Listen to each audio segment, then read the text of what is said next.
So, recently, Germany faced a terrorist attack in Munich city, where around 30 to 36 people were seriously injured. So, let's break it down in simple terms and talk about what happened in Germany. See, right now, the situation in Germany is pretty concerning. A lot of bad news keeps coming from there.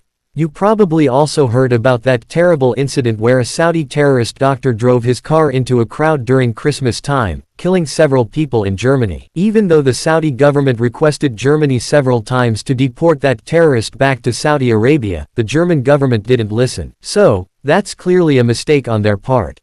But now again, on February 13th, Germany witnessed another terrorist attack in Munich. This time, a 24-year-old Afghan extremist, Farhad Nouri from the Islamic faith, drove his car into a crowd, injuring 30 to 36 people, and the majority of them were children. And it's not like he was mentally ill or something like that. He just had the intention to kill as many people as possible, which is a serious warning for Germany about what kind of people they are allowing into the country and not deporting. If you look at the pictures, you can understand the impact of the crash. Now, the person responsible for this heinous act isn't even a German citizen. He came from Afghanistan as an asylum seeker, but now he's a terrorist. But, the saddest part about this whole attack is that it could have been easily prevented. This Afghan man's asylum application was rejected, but his deportation was stopped. If he had been deported back to Afghanistan at that time, many lives would have been saved today. Olaf Scholz, the leader of Germany, condemned the attack and assured that justice would be served. But honestly, I don't think he's paying much attention to what's really going on in Germany and where people's sentiments are shifting. It seems like the German government is more focused on arguing with Elon Musk than anything else. Another concerning thing is that, on the same day as the terrorist attack,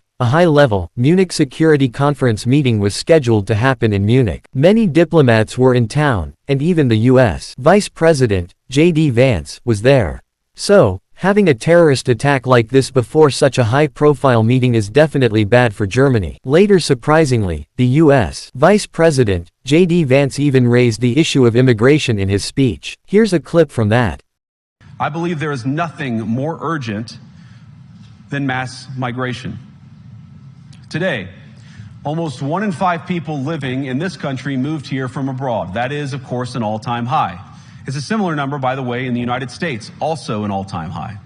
The number of immigrants who entered the EU from non-EU countries doubled between 2021 and 2022 alone, and of course, it's gotten much higher since. And we know this situation, it didn't materialize in a vacuum.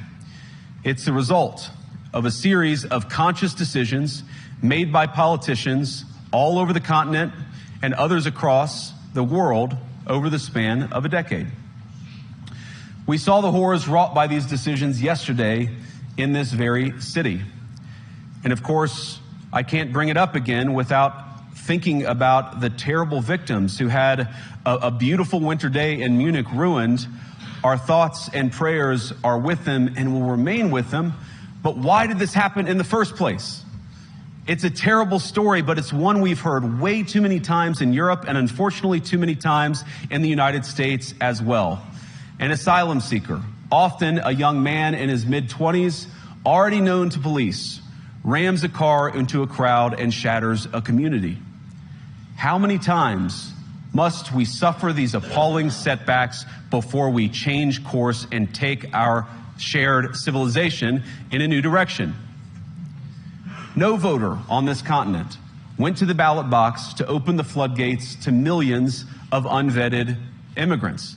Well, right now, German police are investigating the attack, but it's clear that the topic of immigration will be a hot discussion again in Germany. Europe is already having a lot of debates on this topic, and now Germany is back in the spotlight. Also, with elections coming up in Germany, it's clear that the AfD party is gaining traction. These attacks and similar incidents are becoming more common in Germany, and people are starting to align more with their views. So, what do you think about this horrible terrorist attack in Germany? Do you think Germany should take stricter measures, like deportation, or should they set a strong example for those who commit or are planning horrific crimes in Germany or in Europe in general? Thanks for watching the video, and I hope you all have a great day.